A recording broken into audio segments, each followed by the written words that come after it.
कभी सोचा है कि रोजमर्रा का यह जीवन, जिसे हम बार बार नीरस, थका देने वाला और साधारण समझते हैं, वास्तव में स्वयं भगवान भैरव का खेल हो सकता है।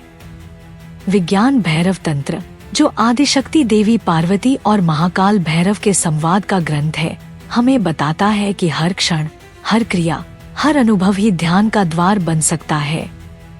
लेकिन दुख की बात यह है कि हम उस द्वार से रोज गुजरते हैं, बिना यह जाने कि यह ब्रह्मा तक पहुंचने का सबसे निकट मार्ग है।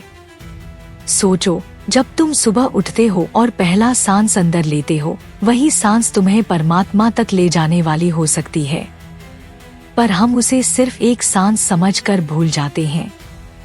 विज्ञान भैरव तंत्र कहता है कि जीवन को बदलने के लिए किसी गुफा, किसी मंदिर या किसी विशेष स्थान की आवश्यकता नहीं। अगर तुम सजग हो तो तुम्हारा घर, तुम्हारा भोजन, तुम्हारा चलना, तुम्हारी बातचीत, सब कुछ ध्यान बन सकता है। यह कोई दर्शन नहीं, यह एक जीवंत प्रयोग है जो हर क्षण में जागरण की संभावना रखता है।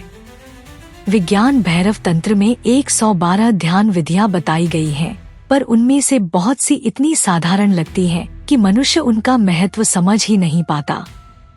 जैसे कि भोजन करना। जब तुम खाते हो तो आम तौर पर तुम्हारा मन भागता रहता है, कभी भविष्य की चिंता, कभी अतीत की यादें। लेकिन वही खाना अगर पूरी सजगता से खाया जाए तो यह ध्यान की सबसे सरल और सबसे गहरी विधि बन जाती है। जब तुम पहला कौर मुंह में रखते हो, स्वाद का अनुभव करते हो, शरीर में उस ऊर्जा का प्रवेश महसूस करते हो, तभी तुम अहंकार से मुक्त हो रहे होते हो।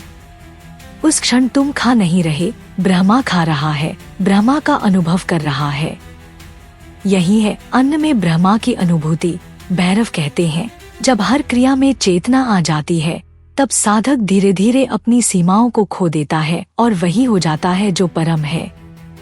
इसी तरह चलना भी ध्यान हो सकता है।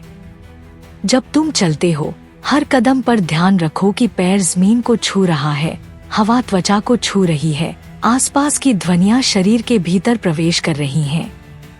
जब तुम ऐसे चलते हो तो तुम केवल शरीर नहीं होते, तुम अस्तित्व के साथ नृत्य करते हो। यह वही भैरव अवस्था है जहां तुम चलते नहीं, बल्कि अस्तित्व तुम्हारे माध्यम से चलता है। अब सोचो, सुनना भी ध्यान बन सकता है। तुम संगीत सुन रहे हो, पक्षियों की आवाजें, हवा की सरसराहट या किसी प्रियजन की बात। सामान्य रूप से तुम सुनते हो, परंतु मन उसका अर्थ बनाता रहता है। भैरव कहते हैं, अर्थ मत बनाओ, बस सुनो। जब तुम सिर्फ सुनने लगते हो, बिना प्रतिक्रिया, बिना निर्णय, तो तुम ध्वनि के भीतर की निःशब्दता को सुनते हो। और वही निःशब्दता ध्यान का द्वार है। वह वही नाद है, अनहद नाद, जिसे योगी सदियों से सुनने की साधना करते हैं। विज्ञान भैरव तंत्र के अनुसार, जब तुम सुनते सुनते उस बिंदु तक पहुंच जाते हो जहां कोई ध्वनि नहीं बचती, केवल सुनने की चेतना रह जाती है, तब तुम और ब्रह्मा में कोई अंतर नहीं रहता। यही कारण है कि यह ग्रंथ हमें बार बार याद दिलाता है, जो कुछ तुम करते हो उसी में जागरूक हो जाओ।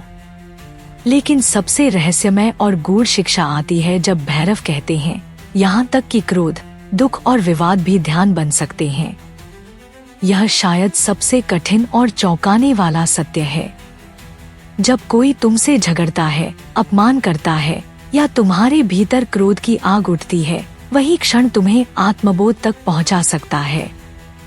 आम इंसान उस क्रोध में बह जाता है, लेकिन साधक उस क्रोध को देखता है। वह उसमें खोता नहीं, बल्कि उसे साक्षी भाव से देखता है। और उसी क्षण उसे ज्ञात होता है कि मैं क्रोध नहीं हूँ, मैं वह साक्षी हूँ जो क्रोध को देख रहा है। यही साक्षी भाव ही मुक्ति है। इसी साक्षी भाव से अहंकार गलने लगता है और भीतर से भैरव प्रकट होता है, जो न नष्ट होता है, न उत्पन्न होता है, बस साक्षी है।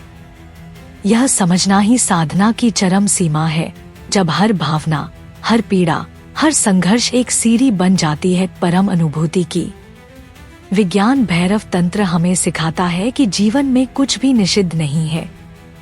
यहाँ तक कि जो बातें समाज सामान्य या पापपूर्ण कहता है, भैरव उनके भीतर भी जागृति का रहस्य देखते हैं। क्योंकि भैरव मार्ग विरोध का नहीं, समरसता का है। जो कुछ है उसे स्वीकार कर लेना ही ध्यान की शुरुआत है। इसलिए वे कहते हैं, जो कुछ घट रहा है उसमें पूर्ण रूप से उपस्थित रहो। अगर तुम हंस रहे हो, पूरी तरह हंसो। अगर तुम रो रहे हो, पूरी तरह रो। अगर तुम प्रेम कर रहे हो तो उसमें पूर्ण हो जाओ। और अगर तुम मौन हो तो उस मौन को ब्रह्मा की गोद समझो। जब तुम हर अनुभव में पूर्ण हो जाते हो, तब अनुभव करने वाला तुम समाप्त हो जाता है। केवल अनुभव बचता है, और वही अनुभव ही ब्रह्मा है। हर दिन का जीवन एक छिपी हुई साधना है। जब तुम सुबह पानी पीते हो, वह साधना हो सकती है। जब तुम किसी से मिलते हो, वह ध्यान का अवसर हो सकता है। जब तुम गुस्से में कुछ कहना चाहते हो, वह स्वयं को देखने का क्षण हो सकता है। भैरव का मार्ग किसी आश्रम या पहाड़ पर नहीं है, वह हर श्वास में, हर नजर में, हर भावना में है। लेकिन मनुष्य इस सत्य से अंधा है, क्योंकि वह हर पल में भाग रहा है, कभी भविष्य में, कभी अतीत में। जब तक हम भागते रहेंगे, हम भैरव को नहीं जान पाएंगे। लेकिन जैसे ही हम रुकते हैं, सचमुच रुकते हैं, तब सब कुछ बदल जाता है। तभी हम देखते हैं कि खाना केवल खाना नहीं है, चलना केवल चलना नहीं है, और बोलना केवल शब्द नहीं है। हर चीज अस्तित्व की धड़कन का हिस्सा है। विज्ञान भैरव तंत्र यही सिखाता है कि साधना कोई विशेष क्रिया नहीं, बल्कि हर क्षण की पूर्णता है।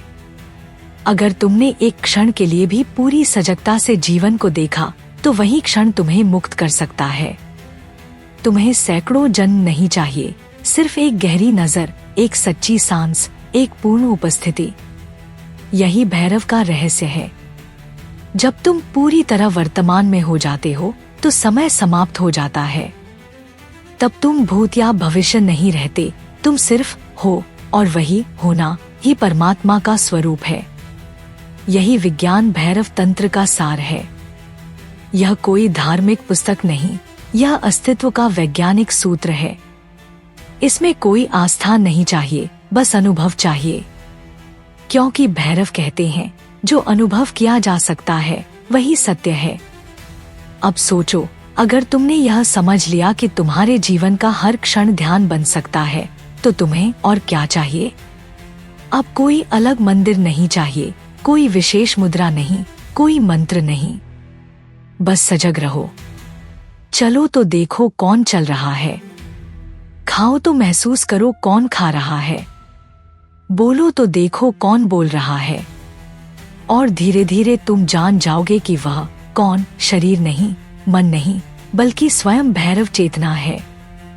यही वो रहस्य है जो सामान्य जीवन को दिव्यता में बदल देता है। अंत में, अगर यह ज्ञान तुम्हारे भीतर कुछ हिला गया हो, अगर तुम्हें लगा हो कि जीवन सिर्फ भागने के लिए नहीं, बल्कि देखने के लिए है, तो इस वीडियो को दूसरों तक पहुंचाओ। शायद कोई और भी आज अपने जीवन की सबसे पवित्र यात्रा शुरू करे, अपने भीतर के भैरव की ओर। क्योंकि विज्ञान भैरव तंत्र कोई कहानी नहीं, यह एक जीवित अग्नि है, जो उस व्यक्ति के भीतर प्रज्वलित हो जाती है जो सजगता से जीने का साहस करता है। तो अगली बार जब तुम चलो, खाओ, बोलो या सुनो, याद रखना, यह साधारण नहीं है। यह भैरव का नृत्य है, और तुम उसी नृत्य का हिस्सा हो। हर श्वास, हर ध्वनि, हर अनुभव ध्यान है। जीवन स्वयं मंदिर है, और तुम स्वयं उसकी ज्योति। ओम भैरवाय नमः।